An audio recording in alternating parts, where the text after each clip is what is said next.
Hi everyone. Today I am painting some Gladiolus and I got some really deep dark purple ones at the grocer's, and I feel like they're kind of tricky because they're so ruffly and spiky, and they're really dark, like a dark red rose, which I also think is challenging because it's hard to see all the petals. They almost look black actually. So that's kind of the challenge. So I'm going to use ultramarine blue and ultramarine violet as my dark blues. And then I've got a transparent earth orange and a viridian green, and I think that's a Payne's gray, or I think it's actually Payne's gray lavender. Um, and then I think my red is even just like a cool magenta. So I just start by laying down, and this is going to be kind of abstract. I'm not going into a ton of details on these flowers. Just want to get the basic shape. So we're going to start with a few lines. And I find when there's so many things going on, sometimes it's hard to tell what's the leaf and what's the flower. So I start actually filling in, blocking in some of the purples just before I start the leaves so that I'm not accidentally making a flower a leaf and vice versa. Alright, and then the stems, got a lot going on here. And like I said, I could spend hours just doing a much more fine detailed painting, but we're just going to keep this really loose and fast today. I've sped this painting video up by 4 and then edited out parts of it. So I'm not sure exactly how long it took to do entirely without all the edits and fast forwarding. I also did it over more than one day because I let it dry and I felt like the background was too dark, so after the painting dried, I actually came back and repainted the background, and I'll have that at the very end of this video so you can see the difference. Alright, so just starting on a prepared panel that I had put some viridian green on, and then as like a stain of that, just really a thin stain, and then so some of the white's shining through, and then putting these really dark colors on now. Now you can see I added some white to the purple, and I'm adding a little bit of a medium there, and that's like I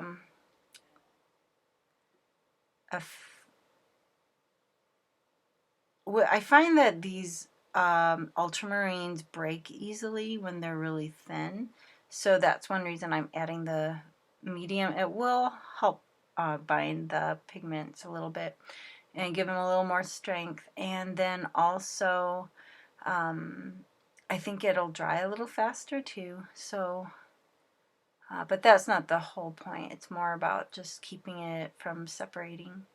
Alright, so we're going to work on a lighter green now, adding some yellow.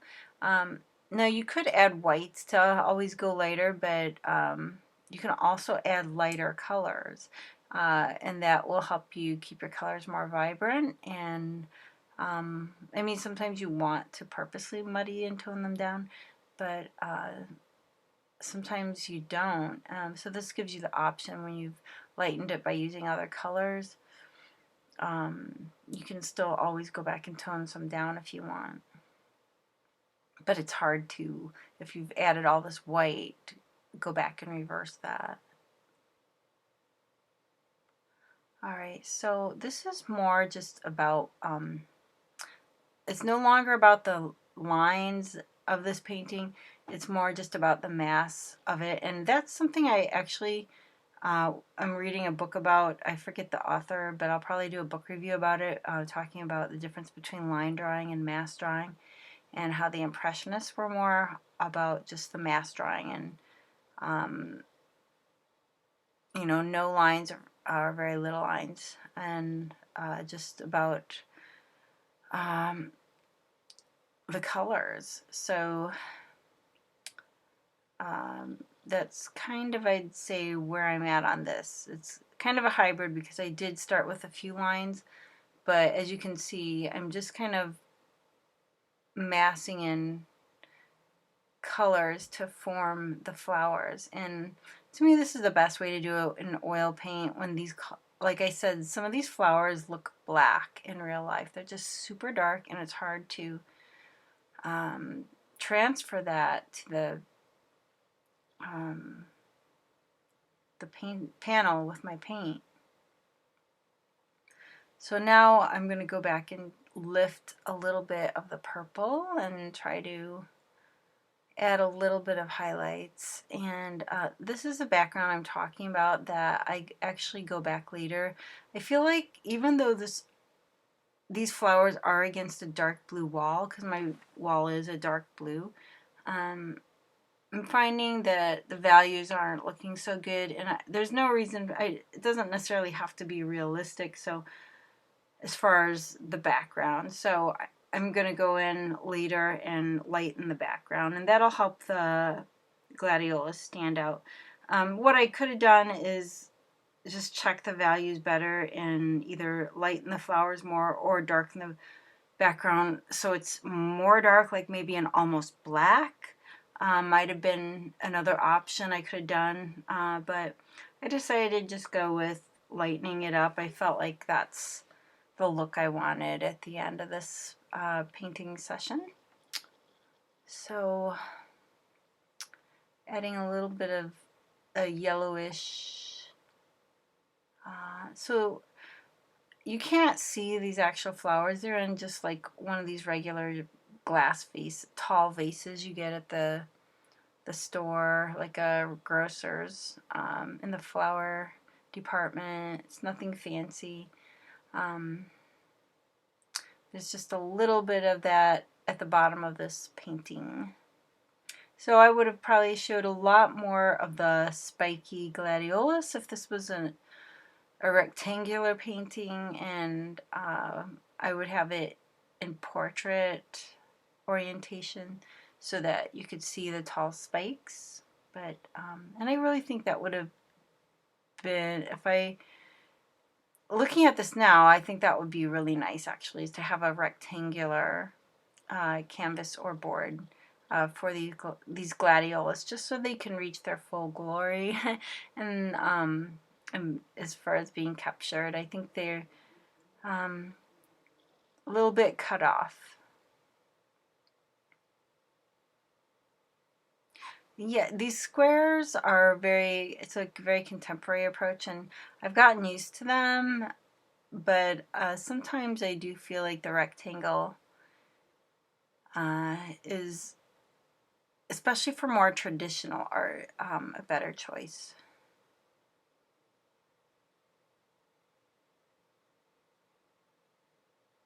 All right, again, just popping out some of the highlights in the leaves in the vase. Made a white, well, it's like a pale yellow table behind the vase. So now I'm adding trying to get some darker shadows and maybe the darkest parts of the flowers, and I'm kind of scraping and scratching, and then it's creating like a highlight actually, but a little bit of texture as well. And I know you can't see everything.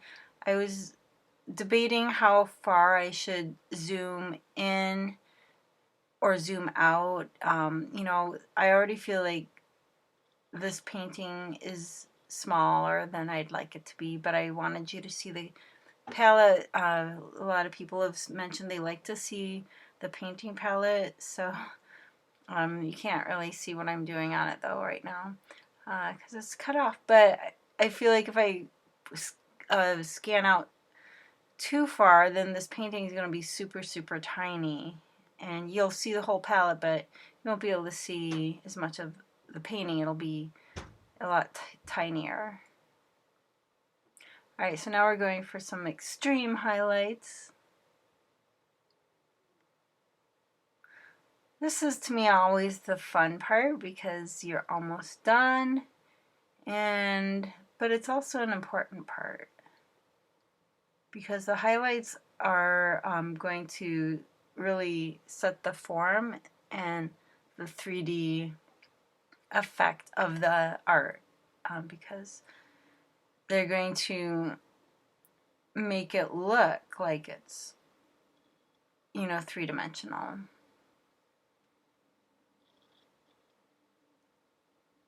Without those highlights, it's just sitting flat. So we're going to add another one on the... Okay, we're going to highlight the flowers now.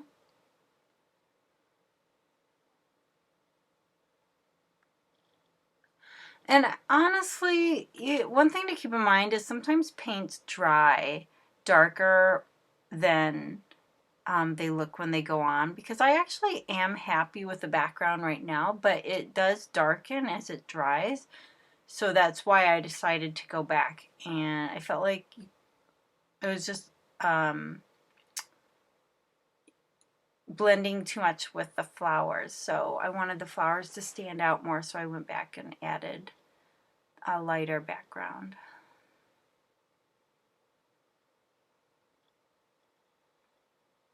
Okay, so here it is dry. It's like a couple weeks later. So I'm going to add just some white. I have an ultramarine violet, ultramarine blue, and a cadmium yellow light.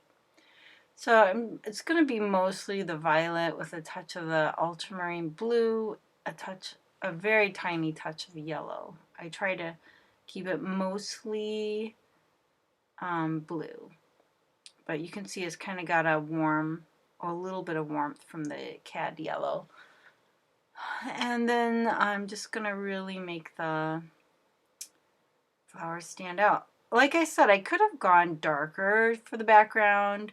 I was debating if I want to go darker than the flowers or lighter than the flowers. And I just felt like going lighter was the way to go.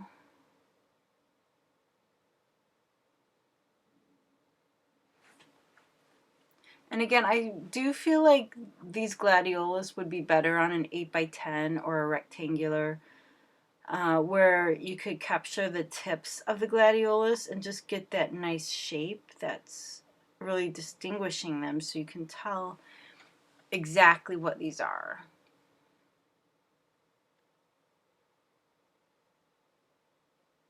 But I feel like it definitely, you can, they are outlined now and standing out more than they were before. So adding just a few more highlights and we're done. I hope you enjoyed this video. Thanks for watching.